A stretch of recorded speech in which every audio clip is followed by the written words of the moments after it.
Hello, everybody. Mr. President. I thought it was an amazing meeting.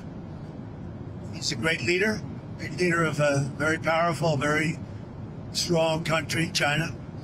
And what can I say? We have, it was an outstanding group of decisions, I think, that was made. A lot of decisions were made, too. There wasn't too much left out there. And we've come to conclusion on many very important points, and we'll be handing that to you in a little while. You know, we're having, there's a lot of different things, many of them very important. We're in agreement on so many elements, large amounts, tremendous amounts of the soybeans and other farm products are going to be purchased immediately, starting immediately. If you notice, President Xi authorized yesterday for China to start, did you know that, right? China to start buying in very large quantities of soybeans and other things, which I appreciated. That was a very nice gesture. And many other things like that. On fentanyl, we agreed that he was going to work very hard to stop the flow. You know, it's a very complex subject because it's used for lots of different reasons, including anesthetics and things. But he's going to work very hard on it, precursors, and I think you're going to see some real action taken. I've agreed, as you know, I put a 20% tariff on China because of the fentanyl coming in, which is it's a big tariff.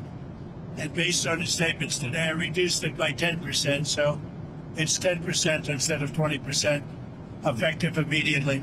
I believe he's going to work very hard to stop the death that's coming in. But again, it's complex because of what fentanyl is, what the precursors do. And so I think you're going to see a big difference.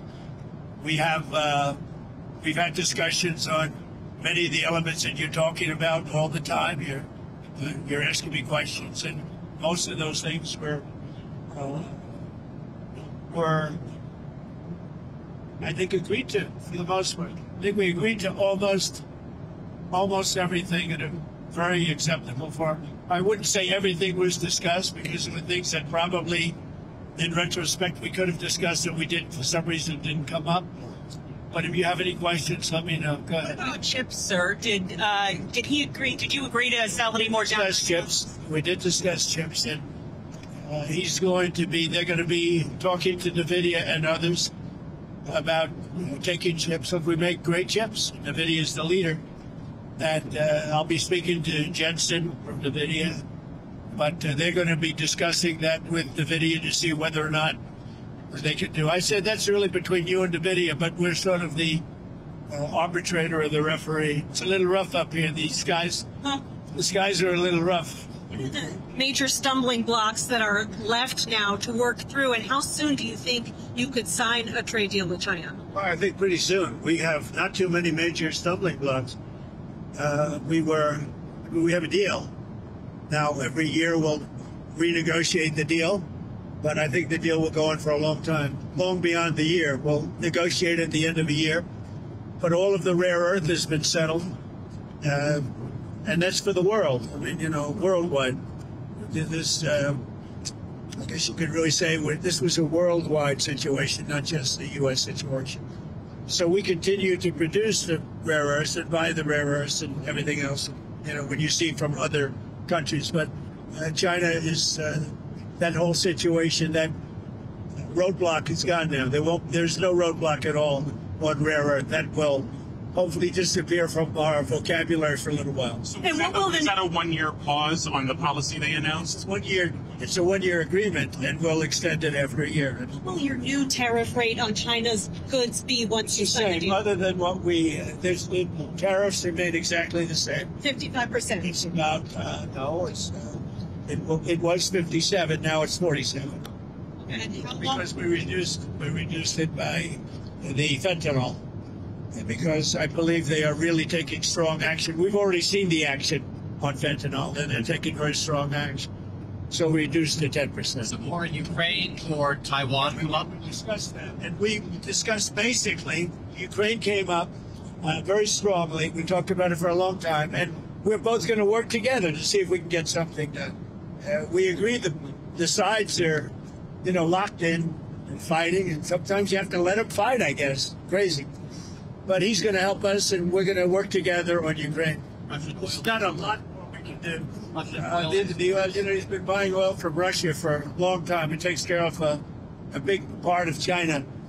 And, I can say India's been very good on that front. But we didn't really discuss the oil. We discussed working together to see if we could get that war finished. It doesn't affect China. It doesn't affect us. And I'd like to see it done on the basis. I don't like to see 6, 7, 8,000 young people, mostly young people, for the most part soldiers, be killed. It's not costing us anything. In fact, we make money, and I don't even want to talk about making money. I don't care about making money in that case.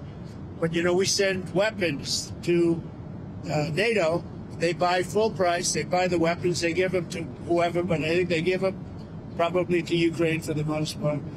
And we discussed it. We discussed all that. We're going to work together to try and get the war with Russia and Ukraine solved. What about the Taiwan issue, sir?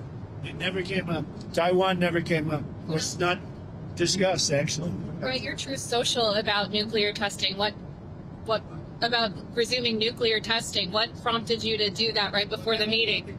It had to do with others. They seem to all be nuclear testing. Russia. We have more nuclear weapons than anybody. We don't do testing. We've halted it many years ago. But with others doing testing, I think it's appropriate that we do also. Any details around the testing, sir? Like where, when? It'll be announced. We have test sites. It'll be announced. Did Israel give you a heads up before they bombed Gaza? And is it still a ceasefire if they're stopping? It is. No, they had a sniper, and one of their soldiers were killed, and they did retribution. So we'll see. But it is ceasefire. It's back to ceasefire.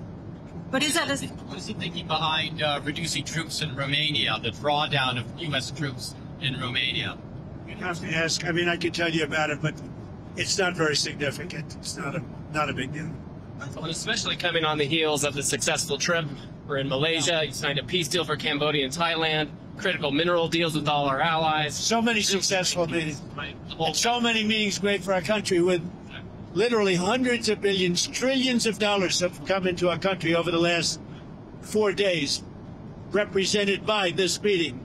But trillions of dollars, where Toyota is going to build plants, $10 billion worth of plants. And, I could go over so many different companies coming in. They're pouring money into the United States. So beyond even this meeting, this was an unbelievable trip. And I hope you're glad you were a part of it. It was big. Every country, Japan, you look at South Korea, Japan, and so many other countries that we met there. They're investing tremendous amounts of money in the United States, like money that we've never seen before. Sir, are we investments from China in the U.S., additional investments, anything like that? They have investments, and they will invest. And China, I think they feel very strongly. They congratulated me on the tremendous success that we've had, because there's never been a country that has had so much money come into it for purposes of investment, for building, for auto plants, for AI, etc. So he was very strong on congratulating me for that. But he didn't commit to any additional investment or outflow. We didn't really discuss it, but he would. Did you ever get through to Kim Jong-un about setting up a meeting? Does he have a phone? We never were able to talk because I was so busy. And really, this is why we came. I think it would have been maybe disrespectful to the importance of this meeting if we did that. So I'd come back with respect to Kim Jong-un. I'd come back. What do you want to talk about with him? I had a great relationship with Kim Jong-un.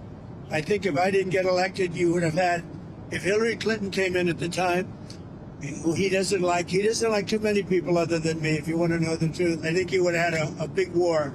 Could have been a very bad war, too. Sir, with the nuclear announcement, just one more on the nuclear announcement. Do you worry that we're entering a more risky environment when it comes to nuclear issues? No, I don't think so. I think I think we have it pretty well locked up. But we have more than anybody. But I see them testing. And I say, well, if they're going to test, I guess we have to test. I'd like to see a denuclearization because we have so many, and Russia has some. Russia's second, and China's third, and China will catch up within 4 or 5 years. I think de-escalation would be, they would call it denuclearization, would be a tremendous thing. And it's something we are actually talking to Russia about that, and China would be added to that if we do something. Thank you all. It was a great success. It was a great honor. I mean, he's a tremendous leader of a very powerful country, and I give great respect to him, and we appreciate the fact that he came for this meeting. Thank you very much. Anything on Canada? Anything on Canada? We had a very nice conversation with him last night. We really did. Thank you. Děkujeme za pozornost a pokud se vám naše videa líbí, můžete nás podpořit drobným darem na náš transparentní účet.